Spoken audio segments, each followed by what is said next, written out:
ನಂಜನಗೂಡಿನ ಶ್ರೀಕಂಠೇಶ್ವರ ದೇವಾಲಯದಲ್ಲಿ ಹುಂಡಿ ಎಣಿಕೆ ಕಾರ್ಯ ನಡೆಸಲಾಯಿತು. ಈ ಬಾರಿ ಶ್ರೀಕಂಠೇಶ್ವರನ ಹುಂಡಿಗೆ ಕೋಟಿ ಕೋಟಿ ಹಣ ಕಾಣಿಕೆ ರೂಪದಲ್ಲಿ ಸಂಗ್ರಹವಾಗಿದೆ.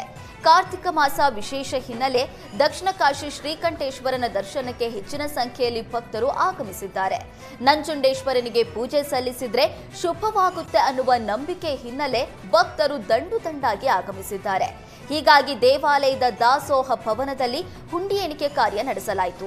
ಈ ಬಾರಿ ಶ್ರೀಕಂಠೇಶ್ವರನ ಹುಂಡಿಯಲ್ಲಿ 3,62,63,795 ರೂಪಾಯಿ ನಗದು ಸಂಗ್ರಹವಾಗಿದೆ. ಇದರ ಜೊತೆಗೆ 82.8 ಗ್ರಾಂ ಚಿನ್ನ ಹಾಗೂ 2 ಕೆಜಿ 680 ಗ್ರಾಂ ಬೆಳ್ಳಿ ಸಂಗ್ರಹವಾಗಿದೆ.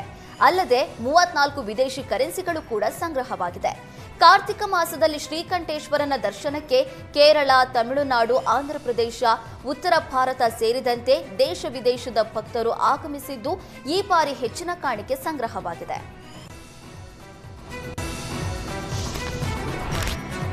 ಬಿಳಿ ಬಂಗಾರ ಅಂತಾಲೆ ಕರೆಸಿಕೊಳ್ಳುವ ಹತ್ತಿ ಬೆಳೆಗೆ ನಟಿ ಸನ್ನಿ ಲಿಯೋನ್ ಫೋಟೋ ದೃಷ್ಟಿಗೊಂಬೆಯಾಗಿದೆ. ಯಾದಗಿರಿ ಜಿಲ್ಲೆಯ ಹುಣಸಗಿ ತಾಲೂಕಿನ ಮುದನೂರು ಗ್ರಾಮದ ರೈತನೊಬ್ಬ ತನ್ನ ಜಮೀನಿನಲ್ಲಿರುವ ಹತ್ತಿ ಬೆಳೆಗೆ ದೃಷ್ಟಿಯಾಗಬಾರದು ಅಂತ ಸನ್ನಿ ಲಿಯೋನ್ ಭಾವಚಿತ್ರ ಅಳವಡಿಸಿದ್ದಾನೆ. ಫಸಲೊಡೆದ ಹತ್ತಿ ಬೆಳೆಗೆ ಜನರ ದೃಷ್ಟಿ ಬೀಳಬಾರದು ಅಂತ ರೈತ ಪ್ಲಾನ್ ಮಾಡಿ ಸನ್ನಿ ಫೋಟೋವನ್ನ ಹಾಕಿದ್ದಾನೆ. ಸದ್ಯ ಈ ಭಾಗದ ರಸ್ತೆಯಲ್ಲಿ ಓಡಾಡುವವರ ದೃಷ್ಟಿ ಹತ್ತಿಗಿಂತ ನಟಿ ಸನ್ನಿ ಲಿಯೋನ್ ಭಾವಚಿತ್ರದ ಮೇಲೆ ಬೀಳ್ತಾ ಇದೆ. ರೈತನ ಖತರ್ನಾಕ್ ಐಡಿಯಾ ಎಲ್ಲೆಡೆ ವೈರಲ್ ಆಗ್ತಿದೆ.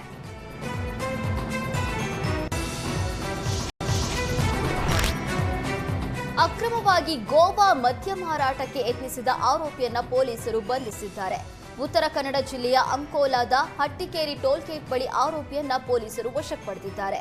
ಹಾಸನ ನಿವಾಸಿ ವೈಪಿ ನಟರಾಜು ಬಂಧಿತ ಆರೋಪಿ. ಬಂಧಿತನಿಂದ 30,450 ರೂಪಾಯಿ ಮೌಲ್ಯದ ಗೋವಾ ಮದ್ಯ ಹಾಗೂ ಮದ್ಯ ಸಾಗಿಸ್ತಾ ಇದ್ದ ಕಾರನ್ನ ವಶಕ್ಕೆ ಪಡೆಯಲಾಗಿದೆ. ಅಂಕೋಲಾ ವಲಯದ ಅಬಕಾರಿ ನಿರೀಕ್ಷಕರಿಂದ ಪ್ರಕರಣ ದಾಖಲಾಗಿದೆ. ಕಬ್ಬು ಸಾಗಿಸ್ತಾ ಇದ್ದ ಡಬಲ್ ಟ್ರಾಲಿ ಟ್ರ್ಯಾಕ್ಟರ್ ರಸ್ತೆಯಲ್ಲಿಯೇ ಪಲ್ಟಿಯಾಗಿರುವ ಘಟನೆ ಕಾರವಾರದ ಕಾರ್ಮೆಲ್ ಶಾಲೆಯ ತಿರುವಿನ ಬಳಿ ನಡೆದಿದೆ. ಹಳಿಯಾಳ ಬೆಳಗಾವಿ ದಾಂಡೇಲಿ ರಾಜ್ಯ ಹೆದ್ದಾರಿಯಲ್ಲಿ ಟ್ರ್ಯಾಕ್ಟರ್ ಪಲ್ಟಿಯಾಗಿದೆ. ಟ್ರ್ಯಾಕ್ಟರ್ ಪಲ್ಟಿಯಿಂದ ಸ್ಥಳದಲ್ಲಿದ್ದ ಗೂಡ್ಸ್ ವಾಹನ ಜಖಂಗೊಂಡಿದೆ. ಟ್ರ್ಯಾಕ್ಟರ್ ಚಾಲಕ ಅದೃಷ್ಟವಶಾತ್ ಪಾರಾಗಿದ್ದಾನೆ. ಸ್ಥಳಕ್ಕೆ ಪೊಲೀಸರು ಭೇಟಿ ನೀಡಿ ಟ್ರ್ಯಾಕ್ಟರ್ ಕಬ್ಬು ತೆರವುಗೊಳಿಸಿ ಸುಗಮ ಸಂಚಾರಕ್ಕೆ ವ್ಯವಸ್ಥೆ ಮಾಡಿದ್ದಾರೆ. ಓವರ್ಲೋಡ್ ಕಬ್ಬು ಸಾಗಿಸಿದ ಟ್ರ್ಯಾಕ್ಟರ್ ಚಾಲಕನ ಮೇಲೆ ಹಳಿಯಾಳ ಪೊಲೀಸ್ ಠಾಣೆಯಲ್ಲಿ ಪ್ರಕರಣ ದಾಖಲಾಗಿದೆ. ಕುಖ್ಯಾತ ಬಾಂಗ್ಲಾ ದರೋಡೆಕೋರ ಗ್ಯಾಂಗ್ ಹುಬ್ಬಳ್ಳಿ ನಗರಕ್ಕೆ ಎಂಟ್ರಿ ಕೊಟ್ಟಿದೆ. ರಾತ್ರಿ ಆಗ್ತಾ ಇದ್ದಂತೆ ಗುಂಪಾಗಿ ಬಂದು ಜನನಿಬಿಡ ಪ್ರದೇಶದ ಮನೆಗಳಿಗೆ ನುಗ್ಗಿದ ಡಕಾಯಿತರು ಮನೆಗೆ ಕನ್ನ ಹಾಕೋದಕ್ಕೆ ಯತ್ನಿಸಿದ್ದಾರೆ. ಹುಬ್ಬಳ್ಳಿಯ ಕೇಶವಾಪುರ ಪರ್ಲ್ ಲೇಔಟ್ನಲ್ಲಿ ಒಂದೇ ದಿನ 2 ಮನೆಗಳ ದರೋಡೆ ಮಾಡಿದ್ದಾರೆ. ಮುಖಕ್ಕೆ ಮಾಸ್ಕ್, ಕೈಯಲ್ಲಿ ಬಡಿಗೆ, ಬೆತ್ತ, ರಾಡ್ ಹಿಡಿದು ಗೇಟ್ ಮುರಿದು ಮನೆಗೆ ಕನ್ನ ಹಾಕೋದಕ್ಕೆ ಯತ್ನಿಸಿದ್ದಾರೆ. ಗೇಟ್ ಮುರಿಯುವ ಶಬ್ದ ಕೇಳಿ ಎಚ್ಚರಗೊಂಡ ಸ್ಥಳೀಯರು ಪೊಲೀಸರಿಗೆ ಕರೆ ಮಾಡಿದ್ದಾರೆ. ಸ್ಥಳಕ್ಕೆ ಬೀಟ್ ಪೊಲೀಸರು ಬರ್ತಾ ಇದ್ದಂತೆ ಖದೀಮರು ಸ್ಥಳದಿಂದ ಪರಾರಿಯಾಗಿದ್ದಾರೆ.